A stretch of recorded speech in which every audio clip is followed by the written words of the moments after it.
कि hate speech, mob lynching, bulldozer द्वारा घरों को गिराने की घटनाएं आम हो गई हैं, खास तौर पर उत्तर प्रदेश में, जहां ऐसा लगता है जैसे कानून के नाम पर जंगल राज चल रहा हो। अल्पसंख्यकों पर हिंसा बढ़ती जा रही है, मगर सत्ता में बैठे लोग या तो आंखें मूंदे हुए हैं या फिर इन घटनाओं को बढ़ावा दे रहे हैं। हद तो तब हो जाती है जब न्यायपालिका की बात भी अनसुनी कर दी जाती है कि आज हमारे देश में पिछड़े, दलित, अल्पसंख्यक समुदाय को किस तरह अपने संवैधानिक अधिकारों और आज़ादियों की हिफाजत के लिए हर रोज मुश्किलों का सामना करना पड़ रहा है।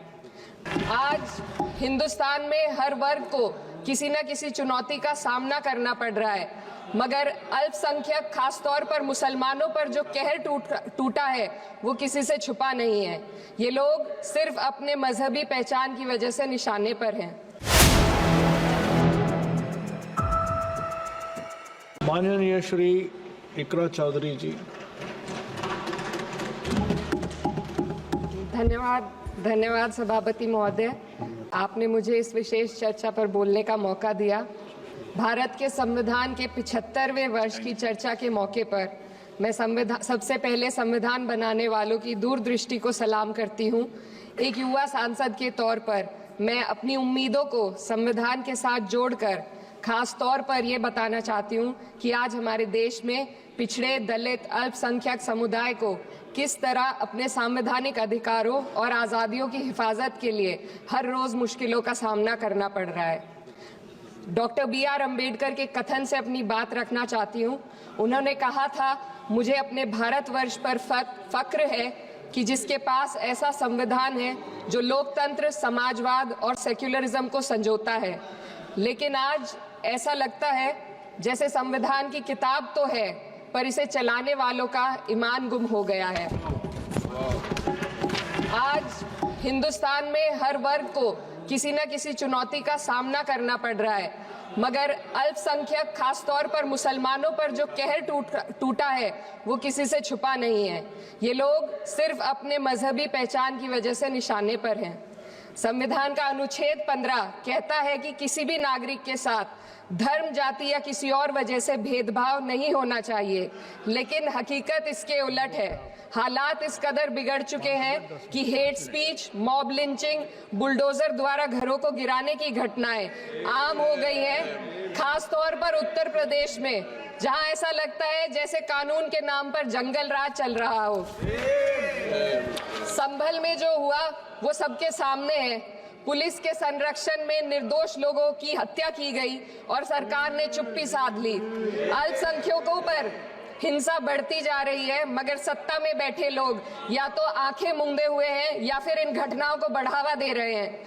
हद तो तब हो जाती है जब न्यायपालिका की बात भी अनसुनी कर दी जाती है। सुप्रीम कोर्ट ने मॉब लिंचिंग पर 11 सूत्रीय निर्देश जारी किए थे। इसमें साफ कहा गया था कि राज्य सरकारें और पुलिस इस तरह की घटनाओं को रोकने और दोषियों पर सख्त कार्रवाई करने के लिए जिम्मेदार है, लेकिन आज भी इन निर्देशों पर अमल नहीं हो रहा है। हाल ये है कि मॉब लिंचिंग को रोकने की बजाय सत्ता में बैठे लोग आग में घी डालने का काम कर रहे हैं। उनकी जुबान से ऐसी बातें निकलती हैं जो नफरत को और बढ़ावा देती है। ये अशांति अब इतनी गहराई तक फैल चुकी है कि हमारे समाज के धर्मनिरपेक्ष चरित्र पर गंभीर सवाल उठ रहे हैं। साल की शुरुआत में ही कई राज्यों में दुकानदारों को अपने नाम बोर्ड पर लगाने के लिए मजबूर किया गया। इसे सेहत और सुरक्षा के कानूनों का हिस्सा बताया गया, मगर असल मंशा कुछ और थी।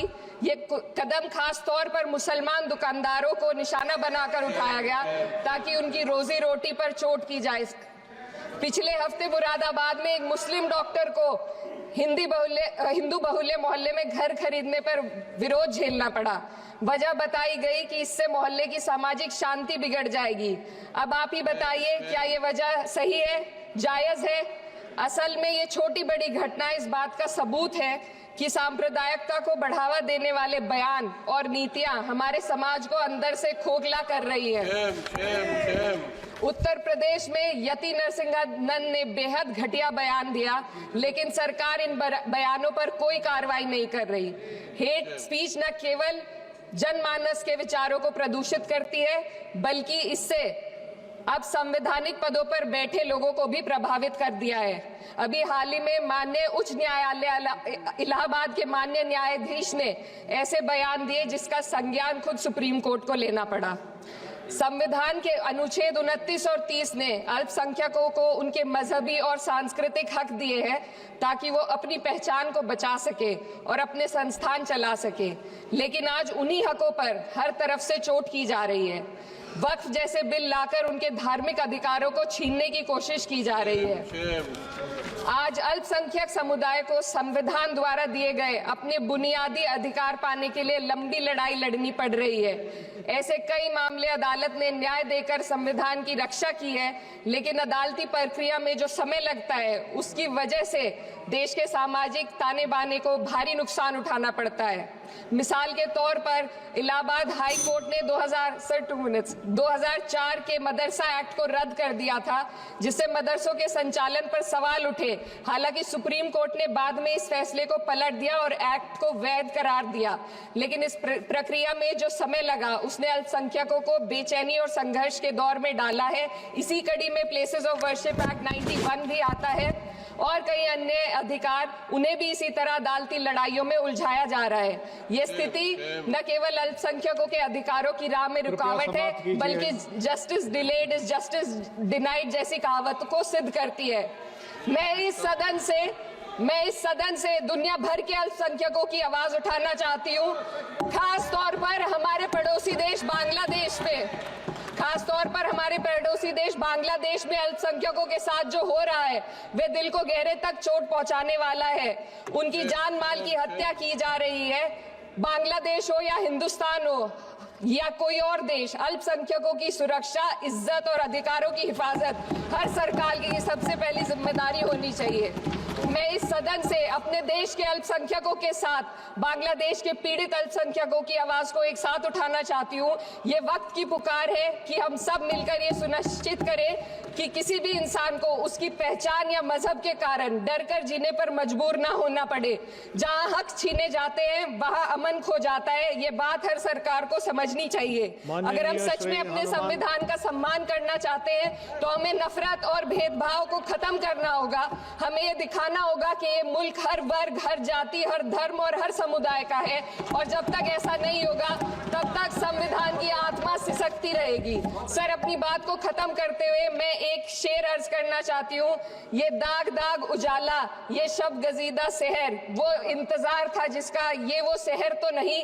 लेकिन अगर इस सदन में बैठे हम सभी सदस्य ये ठान ले कि हमें संविधान के मूल्यों को लागू करना है और उसे लागू करने का प्रयास करें, तो वह सुबह जरूर आएगी जिसके लिए लाखों भारतवासियों ने अपने जानों की कुर्बानी दी थी।